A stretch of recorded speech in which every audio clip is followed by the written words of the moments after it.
We're here now with Siobhan Benita, the only independent candidate for the Mayor of London. Siobhan, can you tell us a little bit more about yourself, your life outside politics, and what you would bring from that to the world of politics? Okay. Well, I'm Siobhan Benita. I'm 40 years old. I was a senior civil servant for 15 years, so my credentials for doing this job are that I understand the machinery of government. I've lived it for 15 years. I know how departments work. I know how you need to bring them and other organisations together to get things done. I know how the money flows around the system and how you negotiate with Treasury. So those are really important kind of fundamentals that I think you need to do this kind of job. And Siobhan, what's interesting certainly for me is that, of course, the economy is a key issue right now. And we're having a lot of policies being put forward by the other candidates, which and they're stressing their record as being something that the voter should look at. Now, if I was to ask you specifically what you would do for economic regeneration, what would you say? One of the beauties about being an independent candidate, I think, is that I will do what's best for the long-term future of London. And I actually think the party politicians that we've got are always playing short-term party politics with their budget. So, we always have this discussion about, is it a vanity project? Was it the right thing for London? Boris's buses and all of that kind of thing. I've said in my business manifesto, I'd remove all of that and implement an independent office of budget responsibility for London. And that office would do kind of 5-year forecasts for London. So what are the global trends, what are the domestic trends that are impacting on London's economy, and help the mayor to use their budget wisely. It would end all of that debate over whether the mayor's projects are working well or not, because that independent office could also do a check on the project. It's a bit of an audit check on the project, seeing if they were the best use of money. But they could also support the mayor, because a big role of the mayor is to lobby government for the funding for big investment projects in government. And actually, that office could help the mayor in their arguments, provide expert analysis to actually say what's good for London is good for the economy of the UK's prosperity. So do all of that. So Siobhan, I want to get a little into the specifics, and I know that Boris has put forward a plan to generate 200,000 jobs if he's elected. A large proportion of that will come from transport and investment in housing and also the Olympics. What specifically would you do over and above that, and what sort of figures do you estimate in terms of creation of employment? Okay. I will match Boris's 200,000, because all he's doing is actually calculating the jobs that will come from the construction projects that are underway. Any mayor that comes in to City Hall will inherit those projects. So to an extent, they're false numbers. So those new jobs will be there whoever comes into City Hall. I can promise one extra, so I'm creating a Young Mayor for London job. That's one extra, and we can talk about that in a minute. I'm also the only candidate that is putting forward, that is supporting a third runway at Heathrow.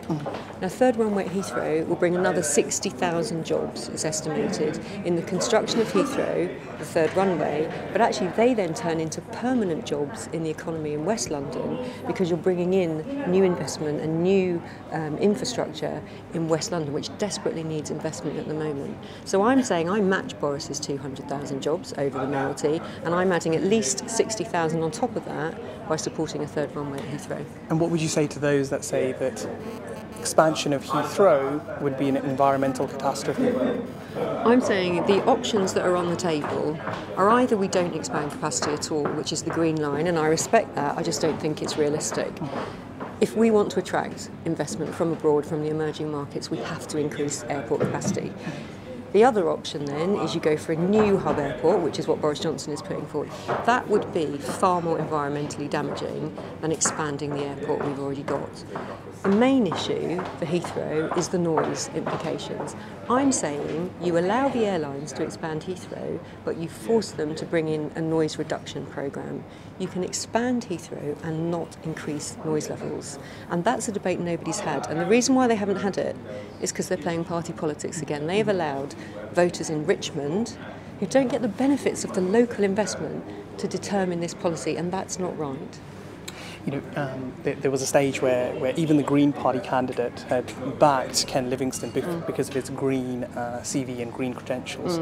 Now, let's talk a little bit more about the policy that you have in terms of the green agenda. I'm saying, one, there are lots of things going on across London already that have been put in place to improve the environment in London. They're not always being adhered to, so the low emission zones, energy improvements in people's houses. So for a start, let's make sure those things are done properly. Don't keep bringing in new things on top, let's make sure we do those. One of the biggest issues that we have that contributes to the air quality in London is congestion. Absolutely one of the biggest factors. So I'm saying we absolutely, now that we can, because Department of Transport have done the consultation on this, you have to roll out the better strategy for digging up the roads, for utility companies digging up the roads, because that's one of the biggest factors that creates traffic jams, that leads to congestion, that leads to poor air quality. You can now, through the schemes that we have, boroughs can fine utilities for spending too much time digging up the roads. As Mayor, I would control that system across London and make sure that's rolled out across London. I'm also prepared to look at smarter charging of the congestion charge. So actually, is there a case for saying you might charge slightly more? I would cap that at £11 so people don't get scared, slightly more for the kind of peak hours, and reduce it in the middle of the day. Because it was about congestion, it was not supposed to be about a tax on drivers. I'm also saying one thing we should absolutely do is make sure that every household in London by the end of my mayoralty that can be is on a water meter. Because one of the other biggest environmental factors that we have, and we're suffering from it now, a drought already in London, is how we use our water. Again, this is something that Boris and others promised, it just hasn't been done. So there's a kind of a will issue here about getting these things done. And Siobhan, you touched on congestion and transport. Now, that's of key concern to many Londoners.